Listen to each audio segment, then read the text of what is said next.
Hello guys, how are you.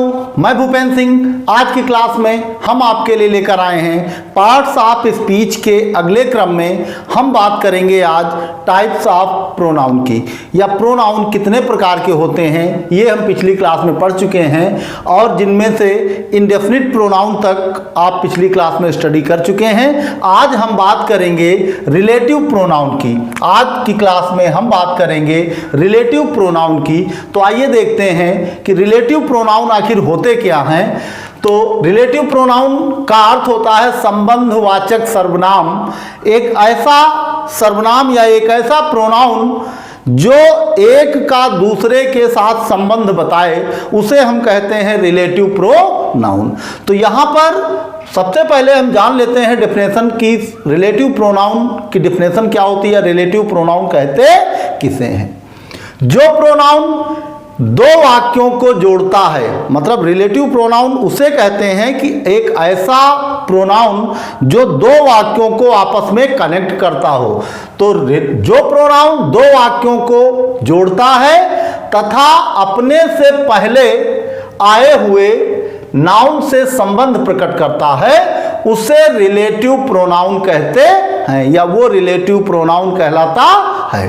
तो कुल मिलाकर कहने का अर्थ हुआ कि एक ऐसा प्रोनाउन जो दो वाक्यों को जोड़ता हो और साथ साथ वो प्रोनाउन अपने से पहले जो नाउन यूज हुआ है उसके साथ संबंध बताता हो, तो हम कहते हैं कि दिया गया वो वर्ड हमारा रिलेटिव प्रोनाउन है।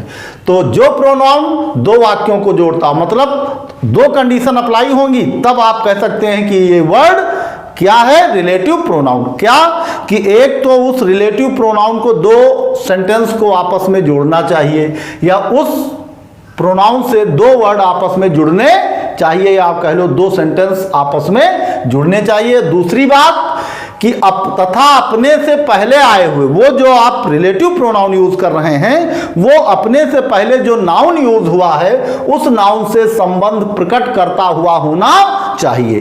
तब हम कह सकते हैं कि वो वर्ड हमारा रिलेटिव प्रोनाउन है जो सेंटेंस में यूज हुआ है।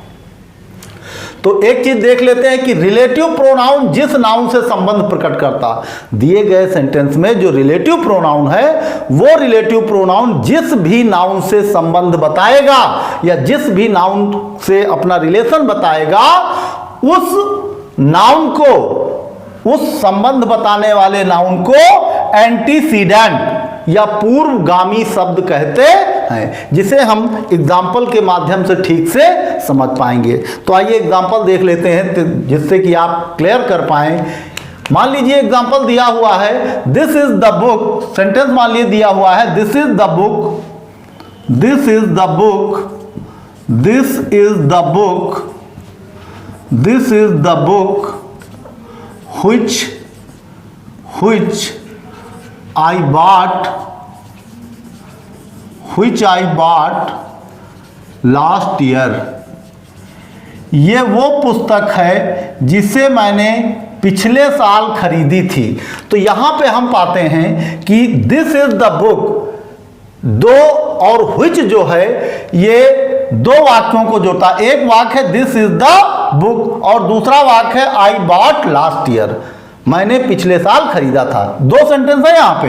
एक तो हुआ दिस इज द बुक, ये पुस्तक है, और दूसरा सेंटेंस है आई बॉट लास्ट ईयर, मैंने पिछले साल खरीदा था। तो यहां पर जो एक वर्ड यूज हुआ है which, जो वर्ड हम देख पा रहे हैं which, ये एक ऐसा रिलेटिव प्रोनाउन है जो दोनों सेंटेंसेस को आपस में जोड़ता तो है और जोड़ने के साथ साथ अपने से पहले आए हुए नाउन के साथ रिलेशनशिप बतलाता। तो यहां पर which जो है वो संबंध बताता है, और which किसके साथ संबंध बता रहा है? यहां पर which जो है वो संबंध अपना बता रहा है किसके साथ? बुक के साथ। अर्थात दिस इज द बुक, ये वो पुस्तक है which, जिसे कि आई बॉट लास्ट ईयर, जिसे मैंने पिछले साल खरीदा था। ये वो पुस्तक है जिसे मैंने पिछले साल खरीदा था। तो इस सेंटेंस में हम पाते हैं कि व्हिच जो है वो हमारा रिलेटिव प्रोनाउन है। रिलेटिव प्रोनाउन क्यों है? क्योंकि दो सेंटेंसेस को आपस में जोड़ता है। दूसरी कंडीशन और भी एक होनी चाहिए, केवल जोड़ने से काम नहीं होगा, क्योंकि जोड़ता तो एंड भी है, लेकिन एंड जो है, क्या हम एंड को कह सकते हैं रिलेटिव प्रोनाउन? क्योंकि एंड जोड़ता जरूर दो सेंटेंस को आपस में है, लेकिन यह जरूरी नहीं कि एंड अपने से पहले आए हुए नाउन के साथ रिलेशनशिप बतलाए या उसके साथ संबंध बताए।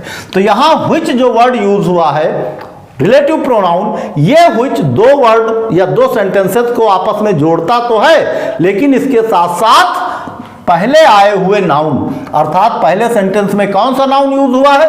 वो नाउन हमारी है बुक। अर्थात पहले सेंटेंस में जो हमारा नाउन यूज हुआ है उस नाउन के साथ ये रिलेशनशिप बतलाता है, अर्थात उसके साथ ये संबंध बताता है। जैसा कि डेफिनेशन में कहा गया था कि वो प्रोनाउन या जो प्रोनाउन दो वाक्यों को जोड़ता है और अपने से पहले आए हुए नाउन के साथ संबंध प्रकट करता हो, वही हमारा रिलेटिव प्रोनाउन कहलाता है। तो यहां व्हिच जो है दो सेंटेंसेस को जोड़ता है और अपने से पूर्व आए हुए नाउन के साथ संबंध भी बताता है। तो ये वही पुस्तक है जिसे मैंने पिछले साल खरीदी थी। तो यहां पुस्तक का संबंध बताया जा रहा है कि किससे है? उस पुस्तक से, या पुस्तक का संबंध है जो पिछले साल खरीदी गई थी। तो दिस इज द व्हिच जो है संबंध बता रहा है अपने से पहले आए हुए नाउन के साथ। तो जो कनेक्टिंग वर्ड है, आप ये कह लो कि दो सेंटेंसेस को जो सेंटेंस जोड़ते हैं वो रिलेटिव प्रोनाउन होते हैं, लेकिन एक कंडीशन उस पर अप्लाई होनी चाहिए कि वो रिलेटिव प्रोनाउन तभी कहलाएंगे जब वो अपने से पूर्व यूज हुए नाउन के साथ रिलेशनशिप या रिलेशन बतलाते हों। और व्हिच के पहले या जो रिलेटिव प्रोनाउन अपने से पूर्व नाउन से संबंध बता रहा हो वो नाउन हमारा एंटीसीडेंट कहलाता है या पूर्वगामी कहलाता है, पूर्वगामी शब्द कहलाता है। तो हम ये कह सकते हैं कि इस सेंटेंस में बुक जो है ये हमारा कौन सा वर्ड है? ये एंटीसीडेंट वर्ड है। इस सेंटेंस में, दिए गए सेंटेंस में बुक हमारा एंटीसीडेंट वर्ड यूज हुआ है। अगला एग्जांपल देख लेते हैं।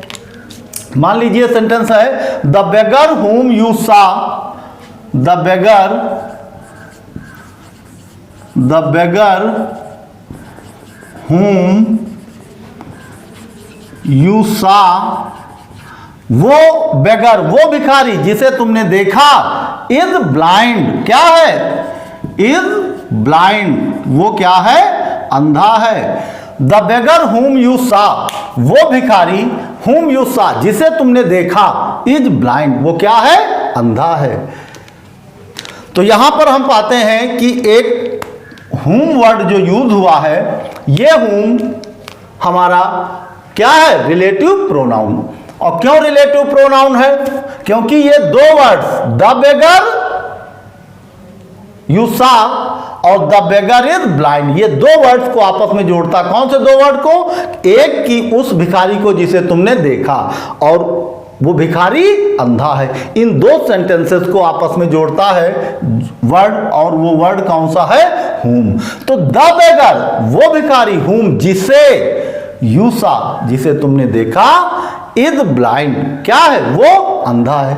तो यहां पर whom हम कह सकते हैं कि दो सेंटेंसेस को आपस में जोड़ने वाला वर्ड है, अर्थात whom जो है वो रिलेटिव प्रोनाउन कहलाएगा। क्यों?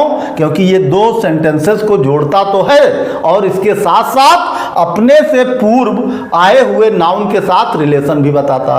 तो whom से पहले कौन सा नाउन यूज हुआ है? whom से पहले एक नाउन यूज हुआ है बेगर, और इस बेगर के साथ ये रिलेशन बता रहा है वर्ड। तो हम कह सकते हैं यहाँ पे whom किसके साथ रिलेशन बता रहा है? बेगर के साथ। तो हम कह सकते हैं कि यहाँ पर दूसरे सेंटेंस में whom और पहले सेंटेंस में which, ये हमारा रिलेटिव प्रोनाउन है। और रिलेटिव प्रोनाउन दो वर्ड सेंटेंस को जोड़ते तो हैं, साथ साथ दो वर्क करते हैं, मतलब दो कंडीशन उन पे अप्लाई होनी चाहिए। एक तो दो सेंटेंसेस को ये जोड़ने चाहिए रिलेटिव प्रोनाउन जो है, और दूसरा कि अपने से पूर्व आए हुए नाउन के साथ इनका रिलेशन भी बताना चाहिए। तो ये सेंटेंस जो है, इस सेंटेंस में whom जो है ये दो सेंटेंसेस को जोड़ता है और साथ साथ अपने से पूर्व आए हुए नाउन के साथ रिलेशन भी बताता।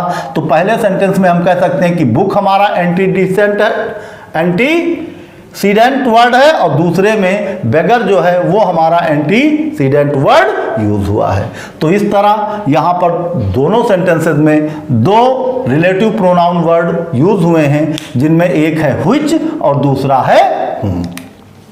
अगला देखते हैं रूल। हु तथा होम का प्रयोग व्यक्तियों के लिए किया जाता है। ये जो दो रिलेटिव प्रोनाउन वर्ड हैं, जिसमें हु क्या दो ही नहीं है, और भी वर्ड हैं रिलेटिव प्रोनाउन, लेकिन जो दो वर्ड की यहां बात की गई हु की और होम की। तो ये जो हु और होम, ये दो ऐसे रिलेटिव प्रोनाउन वर्ड हैं जो सेंटेंस में यूज होते हैं रिलेटिव प्रोनाउन के तौर पे। तो हु जो है वो हमेशा सब्जेक्टिव केस में यूज किया जाता है। हु जो है वो रिलेटिव प्रोनाउन हु का प्रयोग सेंटेंस में सब्जेक्टिव केस में, या आप कह लो नॉमिनेटिव केस में हु का प्रयोग किया जाता है, जबकि होम का प्रयोग सेंटेंस में ऑब्जेक्टिव केस में किया जाता है। एग्जाम्पल देख लेते हैं। जैसे मान लीजिए हु तथा होम का प्रयोग हम करते हैं सेंटेंस में किसके समान, एज अ रिलेटिव प्रोनाउन की तरह। तो हु जो है वो सब्जेक्टिव केस में, या आप कह सकते हो नॉमिनेटिव केस में यूज होता है सेंटेंस में, जबकि होम जो होता है सेंटेंस में ऑब्जेक्टिव केस के तौर पर यूज होता है। तो जैसे एग्जाम्पल हम देख लेते हैं कि this is the boy, sentence दिया हुआ है, मान लीजिए this is the boy, this is the boy, this is the boy who abused me. ये वही लड़का है हु जिसने, हु अब्यूज्ड मी, ये वही लड़का है जिसने मुझे गाली दी। तो यहां हम पाते हैं कि हु जो है ये हमारा रिलेटिव प्रोनाउन है। क्यों? क्योंकि हु दो सेंटेंसेस को आपस में जोड़ता है और हु अपने से पूर्व आए हुए नाउन के साथ रिलेशन भी प्रकट करता है। तो यहाँ ये वही लड़का है जिसने मुझे गाली दी। तो यहाँ बॉय के साथ रिलेशन प्रकट की जा रही है हु के द्वारा। तो हम कह सकते हैं कि इस सेंटेंस में हु जो है वो क्या है, रिलेटिव प्रोनाउन। और हु जो यूज हुआ है हु अब्यूज्ड मी, हु यहाँ सब्जेक्टिव केस में यूज हुआ। यहाँ पे हु जो यूज हुआ है आप कह सकते हो कि नॉमिनेटिव केस में यूज हुआ, या आप इसे कह सकते हो सब्जेक्टिव केस। हु जो है ये किस केस में यूज हुआ है, नॉमिनेटिव केस में यूज हुआ है। तो यहाँ पे जो रिलेटिव प्रोनाउन हु यूज हुआ है वो नॉमिनेटिव केस में यूज हुआ है, या आप इसे कह सकते हो सब्जेक्टिव केस में। दूसरा एग्जांपल हम देख लेते हैं। जैसे दिया हुआ है गीता इज द गर्ल हुम, गीता इज द गर्ल, मान लीजिए दूसरा एग्जांपल है Geeta is the girl, Geeta वो लड़की है, Geeta is the girl whom everybody loves, जिसे हर व्यक्ति चाहता है या जिसे हर व्यक्ति पसंद करता है। Geeta is the girl whom, जिसे whom everybody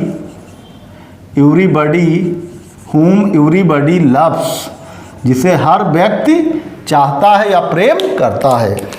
तो यहाँ पर जो यहाँ नॉमिनेटिव प्रोनाउन, या सॉरी नॉमिनेटिव कह रहे हैं, रिलेटिव प्रोनाउन जो है whom यूज हुआ है, और ये whom किस केस में यूज हुआ है, ऑब्जेक्टिव केस में। whom किस केस में यूज हुआ है, ऑब्जेक्टिव केस में।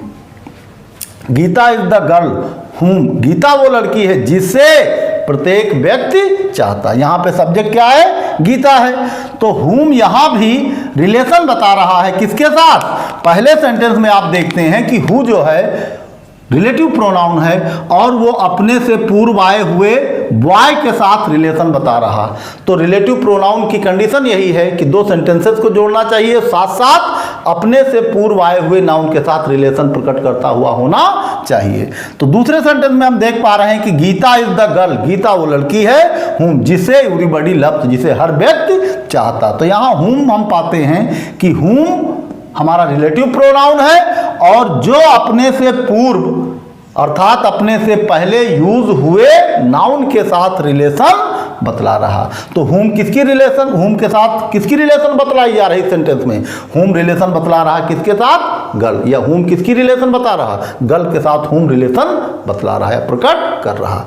तो हम ये कह सकते हैं कि इन दोनों दिए गए सेंटेंसेस में आपका हु और whom ये दोनों आपके रिलेटिव प्रोनाउन हैं जो सेंटेंस को जोड़ते हैं, साथ साथ अपने से पूर्व प्रयुक्त हुए नाउन के साथ संबंध प्रकट करते हैं।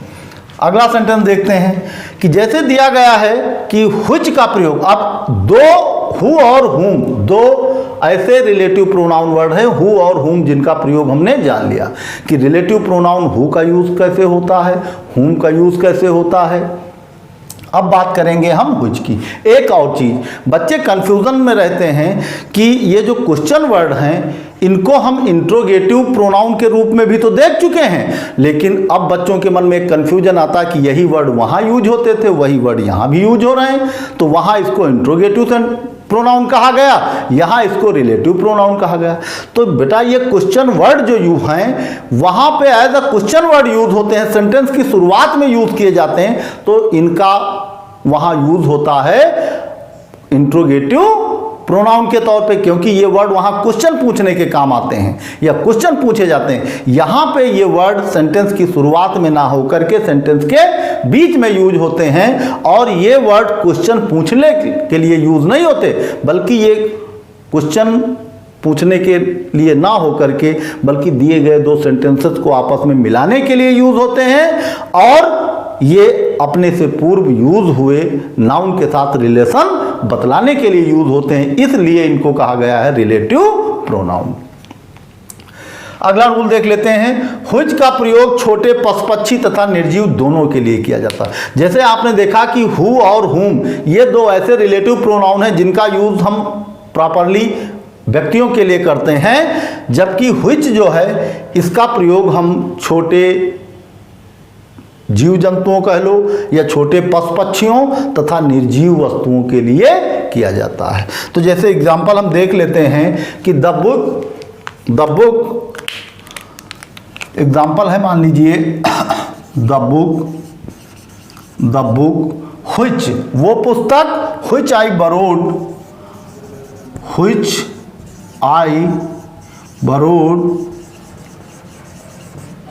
borrowed फ्रॉम यू, किससे, फ्रॉम यू इज लॉस्ट, वो क्या हो गई, खो गई। वो पुस्तक जो मैंने तुमसे खरीदी थी, तुमसे उधार ली थी, वो पुस्तक मुझसे क्या हुई, खो गई। तो यहां इस सेंटेंस में हम पाते हैं कि ये जो which वर्ड यूज हुआ है ये हमारा रिलेटिव प्रोनाउन है, और ये which किसके लिए यूज हुआ है, बुक के लिए। अर्थात आप कह सकते हैं यहाँ पे which नॉन लिविंग थिंग के लिए यूज किया गया है, और किस रूप में यूज किया गया है, रिलेटिव प्रोनाउन के तौर पे। और रिलेटिव प्रोनाउन की जैसी कि विशेषता बताई गई कि रिलेटिव प्रोनाउन कब कहेंगे उसको, जब एक ऐसा प्रोनाउन जो दो सेंटेंसों को जोड़े भी और साथ साथ अपने से पूर्व यूज हुए नाउन के साथ रिलेशन भी बतलाए। तो यहां द बुक which वो पुस्तक जो मैंने तुमसे ली थी खो गई। तो यहाँ पे which जो है वो किसके साथ रिलेशन प्रकट कर रहा है, which रिलेशन प्रकट कर रहा है अपने से पूर्व यूज हुए नाउन के साथ, अर्थात बुक के साथ। which किसके साथ रिलेशन प्रकट कर रहा है, अपने से पूर्व यूज हुए नाउन के साथ। तो हम ये कह सकते हैं यहाँ पे जो वर्ड बुक है ये क्या कहलाएगा, एंटीसीडेंट। यहाँ पे बुक जो है वो एंटीडिसेंट वर्ड कहलाएगा, या एक ऐसा नाउन जो which जिसकी विशेषता या जिसके साथ रिलेशन प्रकट कर रहा है। तो which यहाँ पर हमारा किस रूप में यूज हुआ है, which हमारा रिलेटिव प्रोनाउन के तौर पर यूज हुआ, और which दोनों के साथ यूज होता, अर्थात आप ये कह सकते हो छोटे पक्षियों के साथ भी यूज हो जाता है लिविंग थिंग के तौर पे, और नॉन लिविंग थिंग के तौर पे तो नॉन लिविंग थिंग के साथ यूज होता है। तो ये तो यूज हुआ which का। और आगे देखते हैं दैट। अब नेक्स्ट रूल में कहा गया कि दैट का प्रयोग सजीव व निर्जीव दोनों के लिए किया जाता है। मतलब ये जो दैट है ये भी हमारा क्या कहलाएगा, दैट भी हमारा रिलेटिव प्रोनाउन कहलाता है, क्योंकि दैट एज अ कंजक्शन या कनेक्टिंग वर्ड काम करता है दो सेंटेंसेस को आपस में जोड़ने के लिए। और ना केवल ये दो सेंटेंसेस को आपस में जोड़ता है बल्कि अपने से पूर्व यूज हुए नाउन के साथ रिलेशन भी बतलाता है। तो दैट भी एक प्रकार का क्या है, रिलेटिव प्रोनाउन। दैट कैसा वर्ड है, रिलेटिव प्रोनाउन। लेकिन कब? जब दैट आप बीच सेंटेंस में यूज करेंगे। किस चीज के लिए? दो सेंटेंसेस को आपस में जोड़ने के लिए, और साथ साथ एक कंडीशन और उसे अप्लाई करते हुए होना चाहिए कि वो अपने से पूर्व यूज हुए नाउन के साथ रिलेशन बतलाता हुआ होना चाहिए। तब आप कह सकते हैं कि दैट हमारा क्या है? Relative pronoun. अगर दैट सेंटेंस में शुरू में मिल जाए तब ये रिलेटिव प्रोनाउन नहीं है, क्योंकि दैट अगर शुरू में मिल गया तो वो आपको डेमोन्स्ट्रेटिव प्रोनाउन के तहत आएगा। लेकिन जब सेंटेंस के बीच में मिलेगा दैट और वो दो सेंटेंसेस को जोड़ता हुआ होगा और अपने से पूर्व यूज हुए नाउन के साथ रिलेशन बतलाता हुआ होगा, तब आप कह सकते हैं कि दैट हमारा रिलेटिव प्रोनाउन के तौर पे सेंटेंस में यूज हुआ है। जैसे एग्जांपल मान लीजिए देख लेते हैं, the book that you gave me. The book